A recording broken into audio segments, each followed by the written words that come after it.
Greetings from New York City, where millions find themselves indoors, in isolation, hoping to stem the tide of COVID-19. The normally bustling city streets of New York are relatively quiet, as mostly what are being called essential workers are those that are out. Each of our church's regions are working through the leaders on the ground to share information about the needs of our members.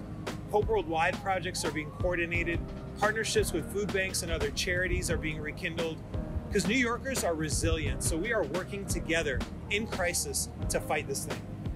We're slowly but successfully transitioning over to a virtual platform, whether it's for Sunday services or midweeks, small groups, Bible study, and of course our favorite, fellowship.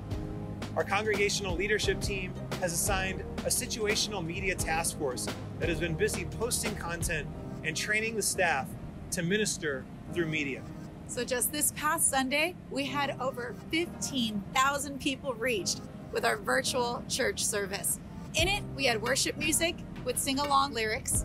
We had announcements, updates on COVID-19 in New York City, and a message of encouragement from our congregational elder and evangelist, and a sermon from one of our regions. So many people jumped on that Facebook premiere live that it actually crashed and had to reset.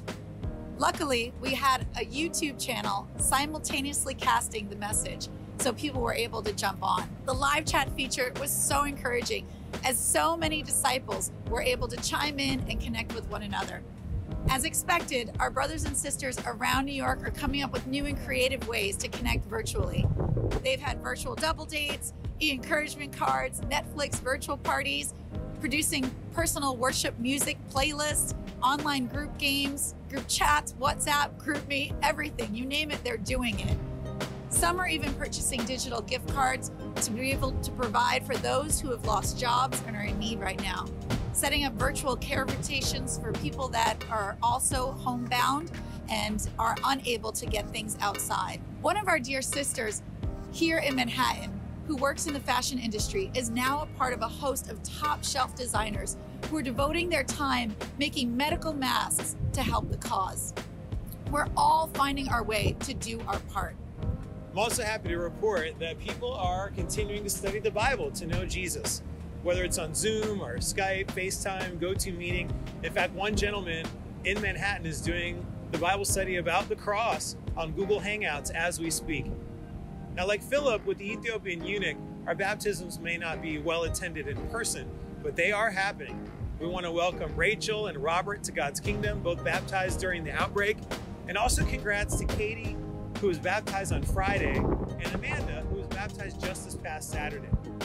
Dozens of disciples work as healthcare professionals in New York City, and we applaud their bravery.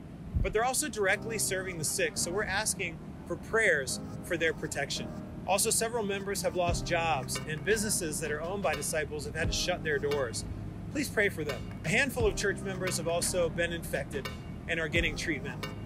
Please pray as New York hospitals are already starting to get overloaded. In fact, right now, the USS Comfort is making her way to our shores.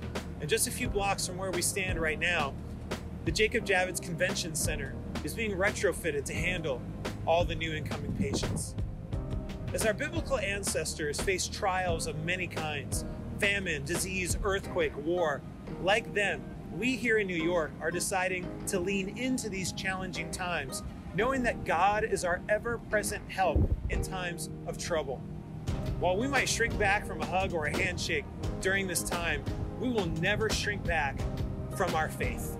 We miss you, we love you, we look forward to times of refreshing and fellowship with you all. Love from the Big Apple.